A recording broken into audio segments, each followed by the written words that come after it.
આજે આપણે બનાવીશું બાજરાના રોટલા। જય શ્રી કૃષ્ણ મિત્રો।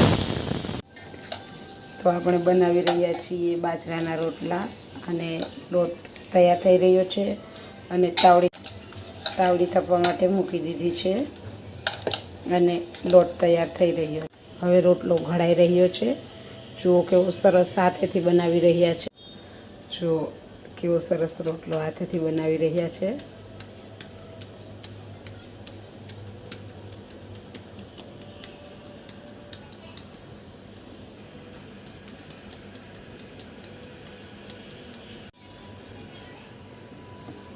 રોટલો સરસ કઢાઈને તૈયાર છે અને આપણી તાવડી પણ તપી ગઈ છે।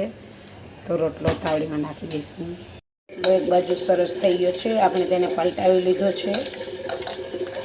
જુઓ રોટલો સરસ ચડી અને ફૂલકા રોટલા તૈયાર છે। હવે આપણે તેને દેશી ઘીથી ચોપડી લઈશું। જુઓ રોટલો બીજી બાજુ પણ સરસ થઈ ગયો છે। હવે આપણે તેને પાછો પલટાવી અને ફૂલાવા માટે રાખી દીધો છે। સરસ રોટલો ફૂલી ગયો છે। હવે આપણે તેને કાઢી લઈશું, ગરમા ગરમ સર્વિંગ કરીશું ઘી ચોપડીને।